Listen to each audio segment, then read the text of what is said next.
Hey Eastside family, I'm Pastor Matt. I'm the Executive Pastor of Operations and Worship here at Eastside.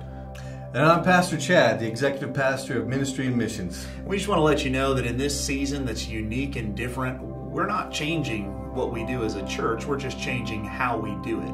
And we wanted to inform you that if you haven't had a chance yet to see what we're doing online, this weekend's going to be a great place for you to start, because on Sunday morning, while we won't be meeting in our building here, we will be meeting online in our Facebook page. And if you're not sure how to get there, you can go to our website at www.myeastside.tv, and in our COVID-19 tab at the top right, there's going to be all sorts of information about what's happening as a church, and on that page is a link to our Facebook page. But the joy of it is that we get to worship, we get to hear God's word, and we get to engage in giving. And through your generosity, whether it's giving online or continuing to mail in your tithes and your offerings, or whether you just drop it off here at the church, what you've done up to this point has prepared us so that in this season, we can best serve you in the days that are ahead. Chad, why don't you tell us a little bit about the church and where we're at?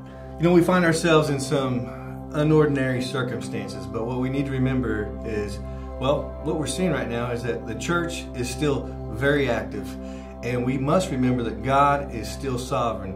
And reality is this: oftentimes it's in our human experience, our unordinary circumstances in our human experience, that God is doing an extraordinary spiritual thing in the life of His church. When life slows down and we find ourselves in our homes just kind of there, nowhere to go, what we are seeing right now is people being drawn to being in the Word a lot more, maybe more than they've ever had.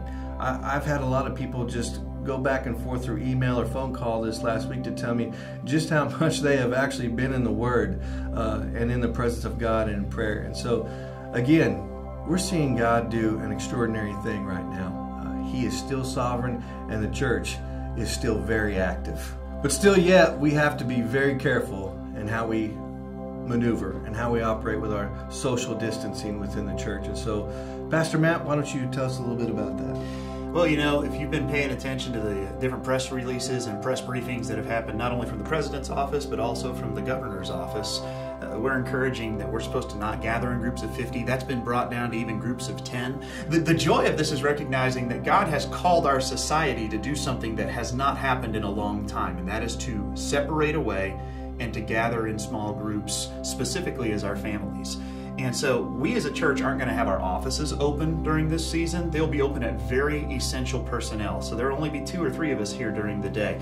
We're going to be doing everything we can to create experiences and opportunities for you as a church, so that while you can't come to a building to gather, the church can continue to gather close to one another through the spiritual means of communication. And the goal is to understand that while we are in a place that is uniquely inconvenient as a season in life, God didn't miss this. And while we need to honor that, we need to be careful. When we go out, plan your trips to do everything if you're going to go out at once. Don't do it and come back, do it and come back. Everywhere you go, wash your hands. Be continually vigilant about that. Well, again, what we're seeing is a different time for us. And as we look at the New Testament, we think about the interaction that Jesus had with a woman who talked about where they should gather for worship. And Jesus said to her, there will be a day when my people will worship in spirit and in truth. And we're in that day. And so while we may be in our homes and not able to meet locally or in a regular gathering through midweek or on Sunday mornings, we still get to engage. And so there's going to be various ways that that's going to happen. Our Connect group leaders, we're going to be visiting with them this week, trying to help them to be equipped to keep in regular communication with their Connect groups for the purpose of spiritual encouragement and for interaction, engaging in God's Word together. Our family ministry leaders, Pastor Mike with the student ministry, Sheila McCormick and Ashley Smith with the kids ministry, they're going to be working very hard to equip the leaders as far as Connect group leaders and midweek leaders and how to engage students and children and families in their home. And so you're going to see that on various platforms. You're going to see that on social media such as Facebook. You might see that through text messaging or a GroupMe app. You also are going to see some things on our website. And so, Pastor Matt, why don't you tell us a little bit about that? One of the most important things we can do right now is try to find good avenues of communication. And all of you should have received a letter if you're in our church family or if you're a prospect this past week, kind of guiding us to those points. We're going to continue to use Facebook as a phenomenal way to push information to our congregation.